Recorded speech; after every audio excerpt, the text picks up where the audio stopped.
Mbukeli sesivele sangena necapha sangena sagolukudela wena wabona amaphoyisa ezolanda isigebengu sendawo. Sasifike eqathathasi zokwethulela ke uhlelo lesidlo sasekuseni ekhaya Jikelele. Mbukeli ke awu iningi lethu lilaleke inhliziyo zintsontsotha bakithi njengoba phela ke iqembu lesizwe Bafana Bafana nawe ke iNigeria sekukhahlelwa ke amaphenalty. Awu nize ningahambi ke nibhekisa amakhanda phansi bafana bakithi. Yey naze nalwela izwe bafana nibancane. Uyazi nilibhebhezelisele phezulu iflag lezwe. Nasala nalwa. Seyiphumile ke iqhoka zebhola la eAfrica, Ghana, Morocco, Algeria no Cape Verde. Sebakhohlwa nokuthi bake baye Ivory Coast kodwa nina nasala nalwa nasimela seningizimu Afrika. Thina nje ke seningizimu Afrika siyayiqhenya ngani bafana bafana. Kithi ningama champions nilwile nalwa ukulwa oku. Futhi if there's one thing iBafana Bafana achievile is batholile support ema South Africans back noma bebuya la ekhaya bazosifica sibalindile ngezanzaza eyifudumele ezinomufuthu yabona nje yonke into nje i-right nina Bafana Bafana santhanda igama lami nguNoxolo uMamtshali wakwamwali kanti le Ekhaya Jikelele sibonga kakhulu Mbukeli ukuthi uhlanganyele kanye nathi awaze waba motivate uyazi xa ubhlungu phofu banela gaqa but once ulikhuphe like uthethe amazwi akhayo kakhulu niyathemba into bana neBafana Bafana bayisibukele namhlanje ithi hayi Mamtshali sikuvile camako bukeli masibulise ngaletsasa umhla wesibhozo kweyomdumba atinawo ke amaninzi eyona nto njengayithetha kuba ewe kona iqela leli likhiqiwe kwiAfcon kodwa ke andikrokreli into ngoba liye lazijula ijacu njengoke sisho Mamtshali lalwa de kwaphuke yokuhlanganisa ngalowo ke ndithi nangomso kanti ke Mbukeli kumanqaku nawo kule yure yaqhuka elithi imibutho ephikisayo ezopolitiko ithi ayikho into entsha eyilindeleyo kwintetho kamongameli uCyril Ramaphosa namhlanje namaqela ke athi uRamaphosa uzakuphinda enze izithembiso angazifezekise kulenzi ke Mbukeli esikuphathele kona ndimlo unakanyezi leke inkanyezi emgqamileyo phakathi kwezinye madle ngothi uMazipho Mamshukuma ozondwa ngezakhe izinto masijonge eziphala phambili.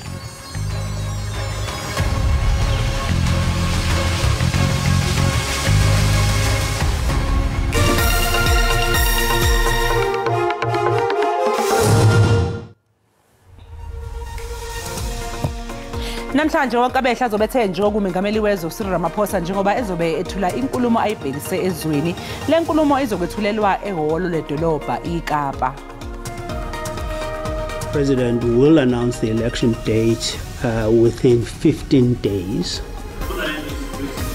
I-ofisi kamongameli welizwe itize ukuba isibhengezo somhla wolonyulo siza kuqhubeka emva kwentetho kamongameli yelizwe aza kuyenza eKapa namhlanje.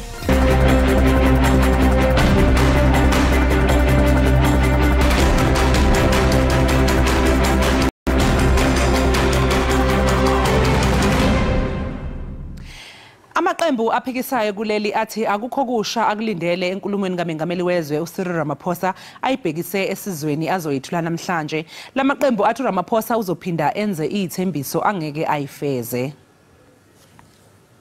Amaqela opolitiko athi intetho yobume besizwe kamongameli yesibhozo kufuneka ingagcwali izithembiso ezingazokufezekiswa kwaye nezingazokuphucula inkqubo yokuziswa kwenkonzo eluntwini.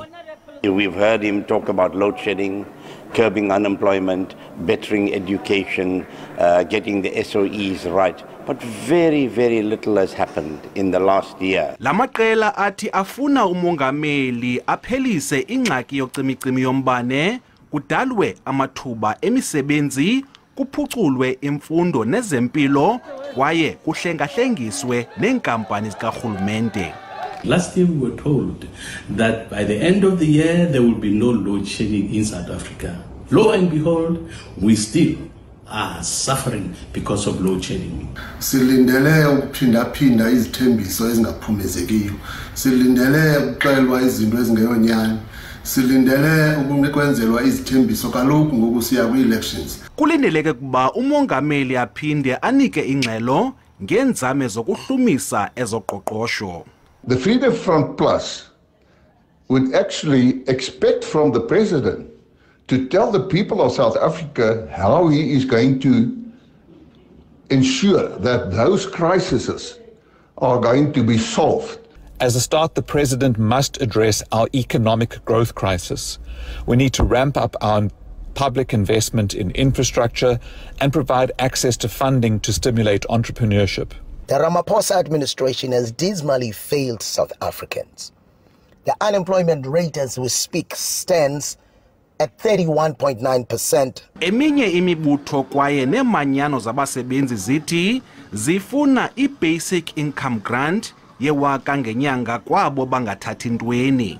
La maqela ayavumelana kuba izicwangciso zikamongameli mazihambe nexesha elisikiweyo kwaye nezohlwayo kwabo basilelayo ukuzifezekisa.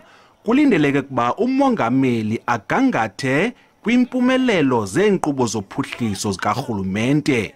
Kwiindaba ze-SABC, Dingubulelani Philip, eParlamente. Kusenjalo abahlali bendawo ezininzi kwiphondo laKwaZulu-Natal bathi kunzima ukufumana amanzi okusela acocekileyo kweliphondo. Ezindawo ke ziquka ezilalini nasezidolophini.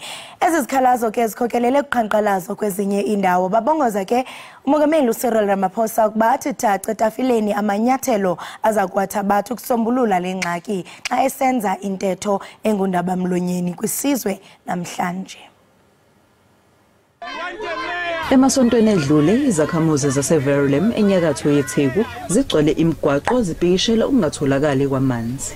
Imiphakathi yasemadolobheni nasezindaweni zasemakhaya esifundazweni zinenkinga efanayo yokuntuleka kwamanzi. Amalungu omphakathi asemkhambathini ngaphandle kwasemgungundlovu athi sekuphele iminyaka emihlanu enenkinga yamanzi. Bengafisa ukwazi kumengameli ukuthi thina la emkhambathini angasenzela kanjani ukuthi sibe namanzi. Izakhamizi ezichamuka ezindaweni ezisogwini kwaZulu-Natal zithi ziphoqeleka ukuthi zithenge amanzi ukuze ziphile. Amanzi siyawahluphekela kakhulu, asiwatholi. Noma siwathola lo mavetelkane efika athatha isikhathi eside kwesisikhathi esikangenyanga amanzi singenawo. Kanti izakhamuzi esenyakatho yeTheku zicele umingameli uRamaphosa ukuthi abeke eceleni isabelo mali sokulungisa inqalasizinda yamanzi. I would like the president to actually put forward funding to actually sort out the infrastructure in the country, and we should actually see future efforts to look at rain harvesting for communities. Ungawatholi kahle amanzi kwaZulu-Natal kwagqama kakhulu ngomandulo nyakenye ngesikhathi kukhishwa umbiko ongemuhle wekhomishana yamalungelo abantu yaseNingizimu Afrika. Ikhomishana iphethe ngokuthi omasipala kanye neziphathimandla zezinsiza zamanzi zephule amalungelo ezakhamuzi okuthola amanzi okuphuza ahlanzekile njengoba kuhlinzekelwe ezimisweni zamazwe ngamazwe kanye nakumthetho sisekelo. Ngingonhlakanipho Magwaza ezindabeni ze-SABC eThekwini. Ihhovisi likaMengameli wezwe lithi usuku lokusingatha ukhetho kuzwelonke lizomenyezelwa emva kwey'nsuku ey'nhlanu uMengameli uCyril Ramaphosa ethule inkulumo ayibhekise esizweni isona. Ekuqaleni beqagulwa ukuthi uma uMengameli Ramaphosa esethulela le nkulumo namhlanje eKapa uzomemezela ke nosuku okuzosingathwa ngalo ukhetho likazwelonke. Okhulumela ihhovisi likaMengameli uVincent Magwenya uthi inkulumo yesizwe kaMengameli yakusasa izobe ingaqukethe isimemezelo sosuku lokhetho njengoba bekunokuqagula okusho kanjalo. uMagwenya uthi uMengameli uzomemezela usuku lokhetho kungakapheli izinsuku eziyishumi emva kokwethula kwakhe inkulumo yesizwe. The president will announce the election date within 15 days. So that should put everyone's minds at ease that the election date will be announced within 15 days. Njengoba kulindelwe inkulumo kaMengameli wezwe, umhlazi wezindaba zezombusazwe ubona sengathi uMengameli uCyril Ramaphosa wehlulekile ukuhlangabezana nalokho obekubhekwe kuye selokhu athatha izintambo njengoMengameli. He didn't live up to expectations. I think in a small way he should be disappointed with himself that he has reached a stage where people are assessing him in the manner he does, that even his closest allies probably whispered in his ears, can you up your pace and be decisive? Inkulu ingcindezi emahlombe kuMengameli njengoba izwe libhekene nengwadla yesibalo esiphezulu sabantu abangasebenzi, ukwenyuka kwezindleko ezifana nokudla kanye nopetrol, kanjalo nenkinga yokucisha kogesi.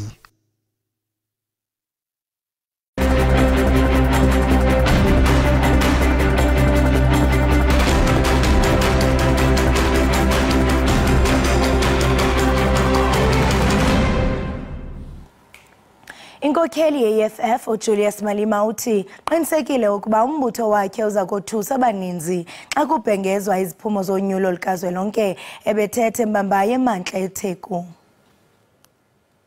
Akubalulile ke ngesikhathi ekhuluma nezakhamuzi zalapha eBhambayi utheke asebenzise ivoti ukuzwakalisa ke ukukhononda kwazo uma ngabe kukhona ke izinkinga ezikhala ngazo kakhulukazi udaba lwamanzi wabalula ke futhi ke nodaba esingathi ke olwagesi olubhekene ke neningizimu Afrika yonkana wathi ke bona njenge economic freedom fighters obakiwa nje ukhethweni kulonyaka bazoqinisekisa ukuthi ke zonke lezo inkinga ngetheke izwe bayakwazi ukuthi bazixazulule ngokusheshsha njengeqembu Economic Freedom Fighters wabe siyakubalula ke futhi ukuthi ke bahlele ukuthi ke lo mcimbi wangomgqibelo uthanyelwe izakhamuzi zakwaZulu Natal kuphela ngaleyo ndlela uthe awekho amabhasi azobe eqhamuka ke efundazweni engaphandle kwalapha kwaZulu Natal kepha ke bonke abantu balapha kwaZulu Natal ibona abazobe begcwele ke lapha ke enkundleni ke yemidlalo eMoses Mabhida ngokulindela ke kwabo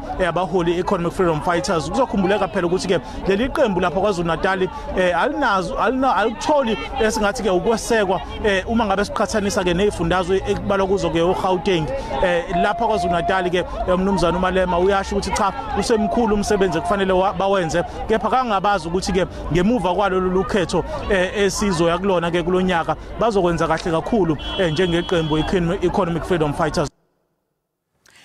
Umbiko oqala omayelana nengozi yebhasi okushone kuyabafundi abayisikhombisa basesikoleni samabanga aphezulu iRebeck Stad eVelkom uveze ukuthi elinye lamasondo liphumile nokube sekuholela ekutheni ke ibhasi liginqike. Umnyango wezemfundo esifundazweni uthi usalinda umbiko ogcwele ngalengozi. Uhambo lwezemidlalo obekumele kube ngolejwayelekile lugcine ngokudlula emhlabeni kwabafundi abayisikhombisa engozini yebhasi eyenzeke emgwaqweni R70 eSenegal eFree State. Ibhasi belithwele abafundi bamantombazane abangama-58 ebebeya emqhudelwaneni. Abayi-15 kubo bangeniswe ezibhedlela ezahlukene eVelkom. What we are focused on is to ensure that we support the families and those learners that are admitted in the hospital so that they can fully recover as quickly as possible so that they can be reunited with their families, as well as assisting the school together with the families of those 7 learners as to the necessary, how we then work out the necessary arrangement. Babalelwa emashumi-27 abelashwe esibhedlela iBongani kanti iningi labo selikhishiwe. As a parent, I can understand their pain. I'm in tears with them, but I just want to say to them, God is in control. Owengamele ezemfundo eFree State uhlela ukuvakashela imindeni yabafundi abaphangalele. Bekuxovulwa ityala likaSifiso Mkhwanazi ojongene netyala lokubulala onongogo abathandathu ngonyaka ka-2022 eRhawutini izolo. Umphenyi Sergeant Prince Bongani Mbonambi wethule ubufakazi evumelana nombuso ngokuthi Mkhwanazi wawavuma amacala okudlwengula nokubulala ngo-2022. Uphinde wathi banecala eliqinile. We have witnesses that we're going to call if I'm allowed. There's a witness who saw the accused driving in a factory with one of the deceased. My lord, there is a witness who was with one of the deceased when he was taken from the street. This witness went on to the ID parade and identified the accused positively. So there is a cell phone that was recovered, belonged to one of the deceased. It's forensic evidence that directly linked the accused to the charges of rape. Mkhwanazi utshele inkantolo ukuthi wasatshiswa ukuze egcine evume icala. Maybe kwenzeka iphutha ngizwanga kahle ngoba ngizwethi maybe wangisabisa cha azange ngisabisa. Wangitshela ngendaba ze-support ukuthi uzongisiza and that he will help me. Akekho umuntu ufuna into yokwenza nayo. Ijaji uKasim Musa kulindeleke ukuba linqume odabeni lokwamukelwa kwencwadi kaMkhwanazi yokuvuma icala.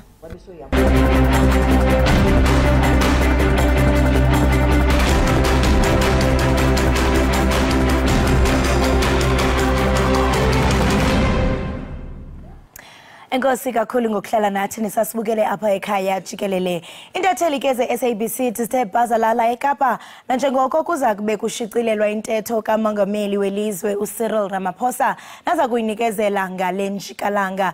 Ingaba thina malungiselele intetho kamongameli kwaye ke lungakanani uchulumanco lwale ntetho ebantwini nakwezepolitiko. Ngoku ke sawuthetha nentatheli yendaba ze-SABC uBulelani Philip nozosichubela banzi ngalombandela. Bulelani masikubulise sikwamkele enkqubeni Ekhaya Jikelele.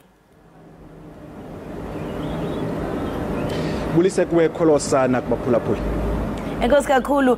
Bulelani nceda nje usizobele umfanekiso ngokwenzeka eKapa njengoko kuza kwenziwa intetho yobume besizwe namhlanje.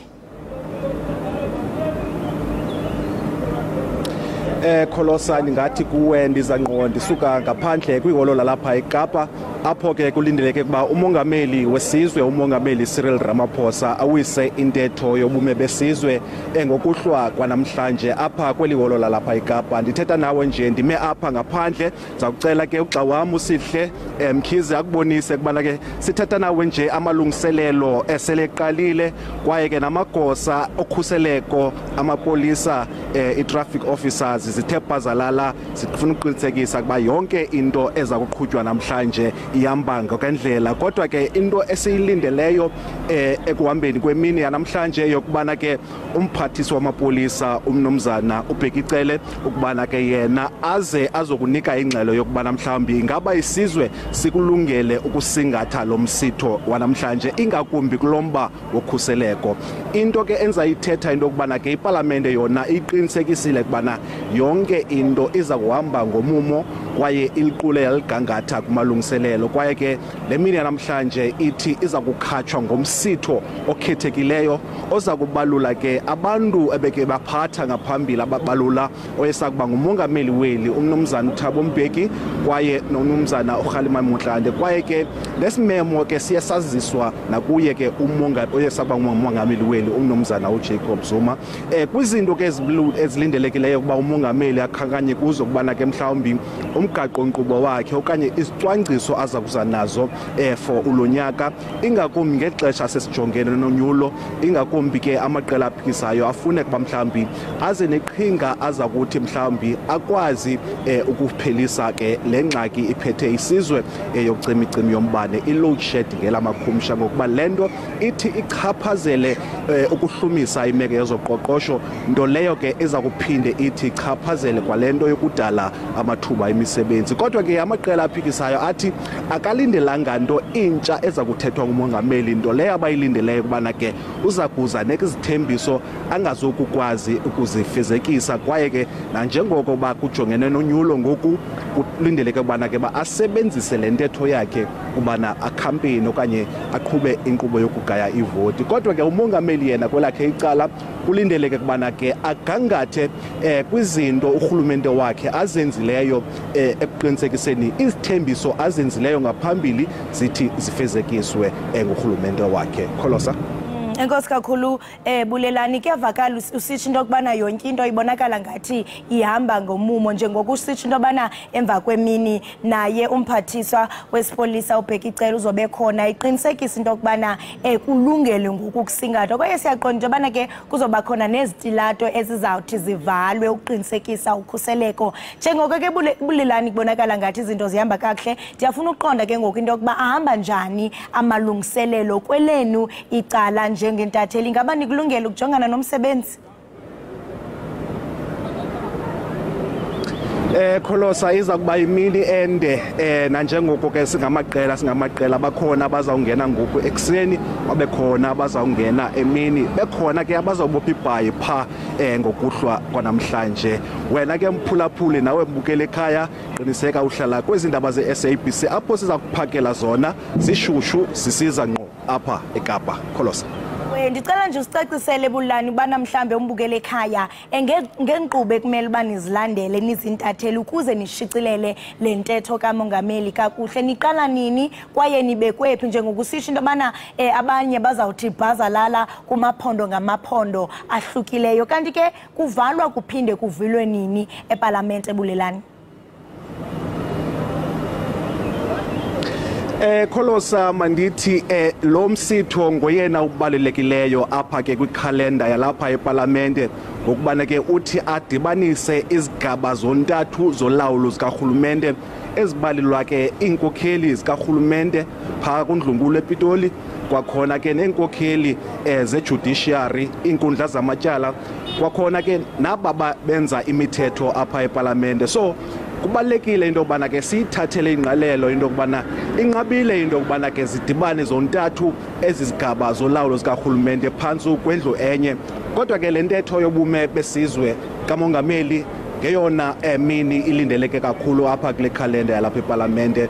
Kwakhona kunomtsalane wentatheli nonondaba uthi unyuke ingakumbi namhlanje ngokuba ulindeleke kuba ke kubekho intatheli ezingaphaya kwama600 ezizakuthi zishicilele le mini yanamhlanje nendaba ezakuthi ziphume apha kweli holo lalapha eKapa. Kodwa ke thina sesilungiselele thina abantu abasebenza khona apha eParlamente ukubana ke sizawukwazi ke ulihlalutyela kwakhona siphinde sikhwebe nabantu abazingcali zopolitiko nakhona nemithetho ukubana ke bakhe basiqunqele basibonise ukubana ke mhlawumbi zintoni iziphoso okanye zintoni iziphumelelo ezenziwe ngumongameli Cyril Ramaphosa ingakumbi kulonyaka sewuphelileyo nesithembiso ke esisuka kulanyaka ka2023. Kwakhona ke uyawukhumbula ke le ntetho yobume besizwe intetho yesibhozo kamongameli kwaye ke ikhona ke into yokubana mhlawumbi ingaba mhlawumbi emva konyulo ingaba umongameli uyakubuya kodwa ke lonto leyo iyakugqitywa kunyulo eli sizawuya kulo. Kwakhona ke enye into endibonayo mhlawumbi ezaba ngumtsalane esiyilindeleyo yokubana ke inkundla yamatyala ephakamileyo yalapha eKapa iza kuthi ikhuphe isigqibo namhlanje ngalentseni phaa ngentsimbi ye10 apho ke mhlawumbi iza kugqiba ngesicelo esikhawulezileyo sifakwe ngulombutho yokubana ke kukhe kunqunyanyiswe okanye kubekwe bucala esisigqibo seParlamente sokunqumamisa amalungu alombutho we-EFF amathandathu abalula inkokheli yalombutho uJulius Malema. Kodwa ke yobana la malungu azawukwazi kuyisingatha le nto yobume besizwe kamongameli iyawubonakala emva yobana uwiswe eso sigqibo senkundla ephakamile yamatyala. Kholosa. Bulelani siyaqonda into yokubana isona iza kanye xa sizawuqaphela okanye siphawule iminyaka engama30 enkululeko apha eMzantsi Afrika. Siyaqonda into yobana kaloku naye umongameli uzawujonga emva athi chuncembe ngezinto mhlambe esiye sathi into yobana ziyi-progress apha eMzantsi Afrika njengabashicileli bentetho eziye zenziwe ngumongameli welizwe apho eParlamente. Ingaba mhlawumbe le kulonyaka iza kwahluka njani xa ujongile Bulelani?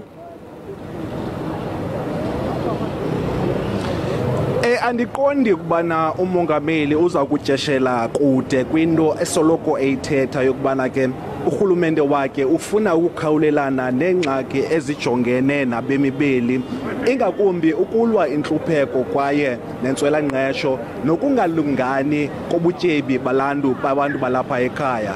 Loo nto leyo ke ithetha ukubana ke kwanalonyaka lo sithetha ngaye urhulumente okanye umongameli Ramaphosa uza kugangatha ngakumbi kwezo zinto zinjalo kwaye ke apho kuza kunyanzeleka acacise khona ukuba zinkqubo zini ezintsha okanye uza kuqhubeka ngeenkqubo ezindala ukuze azame ke ngokukhawulelana nale meko yokuzama ukuhlumisa imeko yezoqoqosho kwakhona nokuzama ke ukudala amathuba emisebenzi. Into leyo endiqonda bana ke iza kujongwa kakhulu ingakumbi ngamaqela aphikisayo. Kodwa ke enye into endiqondayo bamhlawumbi kufuneka egxininise kuyo okanye ke ayinikele umkhanyo yokubana mhlawumbi ingaba mhlawumbi ezi zibonelelo zikarhulumente ingakumbi SRD grant la 350 rand ingaba mhlawumbi urhulumente uza kuqhubeka eyinika kubantu ke abayidingayo. Kwakhona ke abalungu imanyano zabasebenzi zona zikhe zahlaba ikhwelo kule ntshayelelo ye-interviews ebesizenza isithi le 350 rand kufuneka inyuswe ingakumbi ilingane ne-inflation ngokuba iindleko zabantu ziye zinyuka kwaye ke ngoku nayo le 350 rand kufuneka inyusiwe. Kwakhona enye into endiqonda bayo kufuneka ephinde wayichayelela okanye okanye ayinikele umkhanyo ngalamakhwelo yobana ke kufisiswe into ekuthiwa yi-basic income grant apho kuthekelelwa mhlawumbi umntu ohluphekayo angakwazi ukuphila ke ngemali ephaa ku-1,000 rand ngenyanga. Kholosa ndiyaqonda ke mhlawumbi zizinto eqinisekileyo uba umongameli uza kuzivelela ingakumbi njengoba sijongene nonyulo ngokubana ke ezinye zezi zinto zizinto mhlawumbi anokuzisebenzisa kwinkqubo yakhe yokugaya ivoti. Kholosa. Usathetha ngezinto mhlawumbe azithi thaca umongameli Cyril Ramaphosa. Kuyaphawuleka mhlawumbe xa sizojonga phakathi kwemicelimngeni nengxubakaxaka kuMzantsi Afrika okhala ngazo kakhulu, kodwa kuyaphawuleka into yokubana kwimiba yegrant noko abemi baseMzantsi Afrika bayachulumanca, hayi kuphela mhlawumbe kuba ibonakala ngathi iyinto esoloko iveliswa nguye umongameli. Siyazi Bulelani ukuba anizojonga nje intetho kamongameli, koko kuphinda nijonge okuzawuthethwa ngoosopolitiki abahlukeneyo ngale ntetho. Usemninzi umsebenzi ophambi wenu kuba kaloku noosopolitiki abaphikisayo abaninzi batsho ngazinye besithi akho nto ingako bona bayilindeleyo. Kuyabonakala into yokubana kusezoba zizithembiso ezingazufezekesa.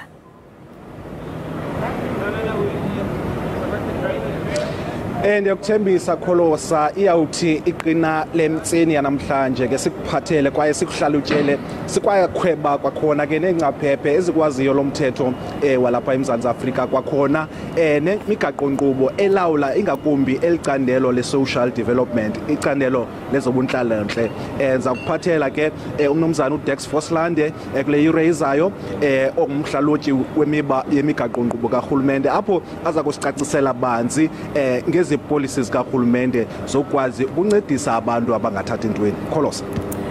Bulelani masibambe ngazo zozibini ngexesha lakho. Siyathemba into yokubana ngenene nangenyaniso iyawuthi qina lemini sibe sisazi ngako konke okuqhubekayo nabantu abemi abalapha eMzantsi Afrika abangathi bakulindele kuyo isona. Enkosi kakhulu Bulelani. Right, imbukeli we-Ekhaya Jikelele lo besetha naye nguBulelani Philip, intatheli yendaba ze-SABC nokuzoba inxalenye ke yoshicelelo lwentetho kamongameli uCyril Ramaphosa ngale njikalanga. Ingaba wena mbukeli yintoni oyilindeleyo azawuthi thaca etafileni umongameli weli? Qiniseka into yokubana uqhagamshelana nathi, uluvo lwakho lubalulekile apha ekhaya Jikelele. Masibhatala amatyala ke, qiniseka ugungqe sabukele ikhaya Jikelele.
Siphinde sikwamukele mbukeli lapha ekhaya Jikelele sibonga kakhulu ngokuthi usahlanganyele kanye nathi. Sekusala amahora ngaphansi kwa10 ngaphambi kokuthi umengameli wezwe uCyril Ramaphosa ethule inkulumo azobe eyibhekise ezweni. Yini esingayilindele kule nkulumo kaMengameli kanti le eyakulonyaka inkulumo yehluke ngani kuneyangonyaka wedlule?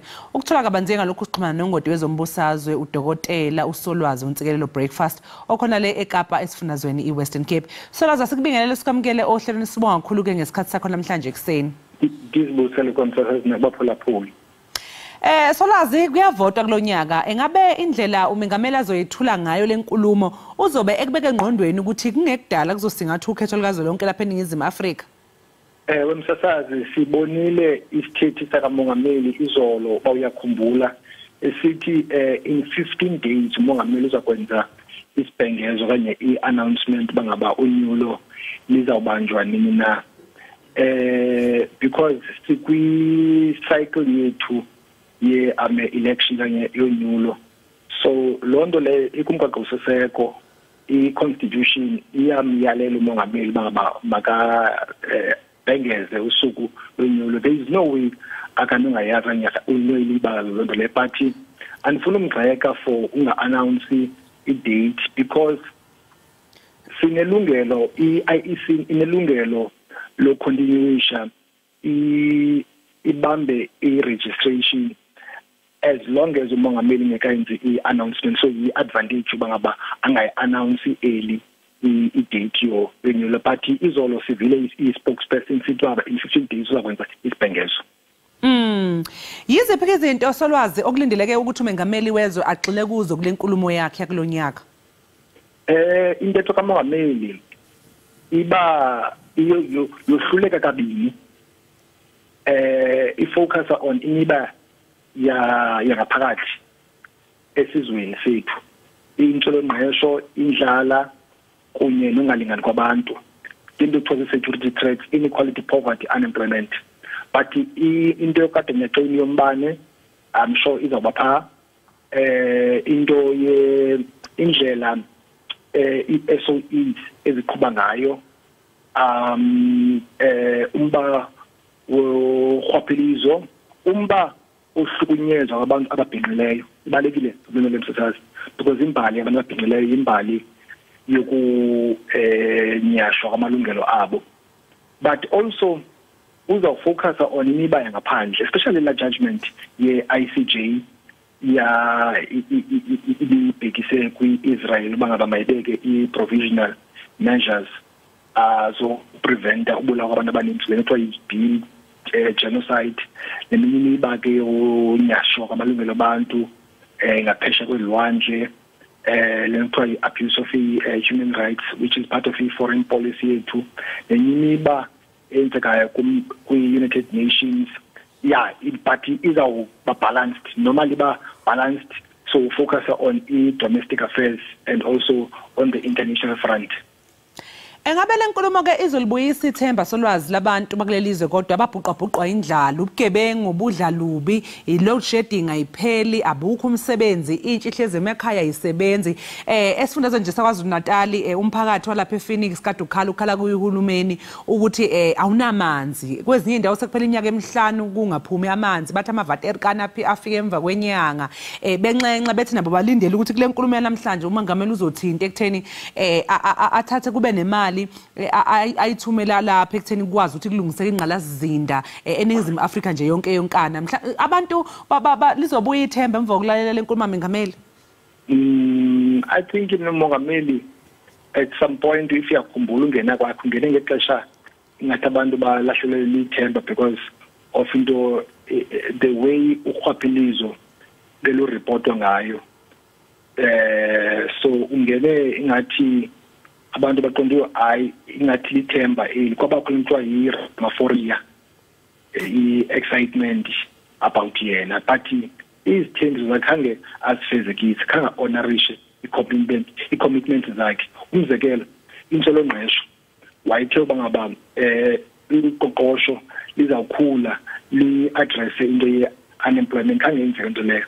Wayethe into bangaba uzawuliwa urhwaphilizo. Yes, msasazi, I know zikhona the political reforms I was introducer, but it can't be enough, msasazi. I mean, umzekelo, i-issue yezondo commission kophuma i-report. Why is the findings kanye zi-implement nje? Ibona bangaba ke ngokulantulena, it's the exact opposite of the commitment endle. Because akafuni ngoku-implementa as a findings because abanye abantu abakwi-camp yakhe ba affected. So ngezo zinto ezo, so there is no way angayenza ezinye promises. Uzakwenza njani promises but ushekelwe zinyanga ezi-2 akhona nophinde, and there's no guarantee waphinda abunye. So I don't think that anoyithetha enoSaustralia i-voters zivote in a particular 2019 lastly and most importantly for 2019 ngexesha ANC ifumana 57% bekumele bangaba iye yayirealize that at some point they'll lose the power up because 57% no below 50 i-gap ayikho wide. So bekumele bangaba kum-ANC yacinga ngoku it's too late and tough luck. Omunye umuntu wesolwazi angathi ke leli yithuba elikahle lokuthi umengameli wezwe akhankase njengoba phela ewumengameli nje weqembu iAfrican National Congress. Ungathini ke wena kuloko? I think uzawuyenza lento leyo because he's a politician and it's not because we ANC deployees. Many politicians they will do the same thing. Why? Because kubantu abafuna iparty yakhe ivotele. I'm not saying that he's right left. I mean if you look at his speech, like January the 8th, which is a precursor for a speech, the ANC since 1994, economic progress, it grants, if it ain't no Puma in power, it grants will be done away with since 1994. But toilets, middle class, campaign campaign. So is to say about economic progress business market I agree economic progress but I think better. So yes, the other thing is that he might blame if failures to COVID-19, but the problems are before COVID-19. COVID-19 was to expose car as listeners. Solwazi siyazi ke nokuthi kunesinqumo senkantolo esiphumile esivimbela ubuholo ophezulu lapha yana eqembini Economic Freedom Fighters ukuthi babe ingxenye yale nkulumo yanamhlanje ngenxa ke yokuthi ngaphambilini babephazamise inkulumo kamengameli. Ngokubona kwakho ngabe ikhona yini igamengo esingayilindela zokuphazamisa inkulumo kamengameli njengoba sekunomthetho onqanda yamalungu eParliament ukuthi angaphazamisa umengameli. Ubona ukuthi mhlawumbe amalungu lawe Economic Freedom Fighters azobe khona ke ngaphakathi lapha ehholo lapho kuzobe kwethulwa khona lenkulumo angawula my understanding is that as members, yes, identify to form a sanction that regardless of whether they're right or wrong or not. That's not the issue. The issue is to whether these are based on other findings, the parliament. Now, they went to appeal other findings, and then the appeal was shot down by lose. Is all if we are combined. So based on that, it's not my interpretation. Is the way is in the I think in Zimbinism, EFF is within its right. Razor is in the razor about the pala. I agree with EFF. President. I mean, the legislative institution. The role of the parliament is to hold the executive, and the president is the head of the executive accountable. So EFF ends on but it's the manner in which ends the because the fact of the matter is he stated the nation address sends the way abantu. So I don't think that TV kubeko merry-go-round, violence, no, and the support I think the coalition why EFF thing is the same thing as I in to President in a court than ubangaba is hold back from watching the State of the Nation address. I think it's considering a strategy. But in principle, I support the Bangaba president, account for Pala, but the manner in which I bring the guy. But at the same time, not Parliament nayo, it's quite politics because look at the timing. The judgment, not judgment, but you find the culture just before if the definition Bangapagamis. Nayo political there. Solwazi eluthini udaba mayilana nosuku ke lokuthi kumenyezelwe usuku lokhetho. Obviously izawuba ke in 15 days ke I think namhlanje but 15 days don't I mean I think is to give time IEC bangaba iphinde khona yenze inantsika registration. You know bangaba one of the challenges esinazo voter turnout of youth interest the interesting thing is that the majority abantu aba eligible to vote abantu abatsha which is youth and if youth ayifuna vote ayibonakalisa interest ku vote it means bangaba democracy to be under threat because youth the future leaders. So I think bazama lonto leyo to encourage abantu abatsha kwenziwe ezi road shows ku engage amaziko omfundo phakamileyo institutions of higher learning. So I think it's 15 days in yenzelwe lonto leyo and I don't think upresident Damobafana I think is to assist IEC bangaba mayenze registration so at least the number ibe high. Hayi sibonga kakhulu ke Solwazi ngolwazi lwakho lapha ekhaya Jikelele nje sikufiseleke nosuku oluhle. Lawo ke mbukeli bekuSolwazi untsikelelo breakfast besixoxana ngokulingalindeleka enkulumweni ngamengameli wezwe uCyril Ramaphosa kuyinkulumo ke mbukeli azoyethula ebhekise ezweni namhlanje. Sibonge kakhulu ke ngesikhathi sakhe okwamanje mbukeli sinje ke qu 8 siyabuya ke sesingena ehoreni lethu lesibili.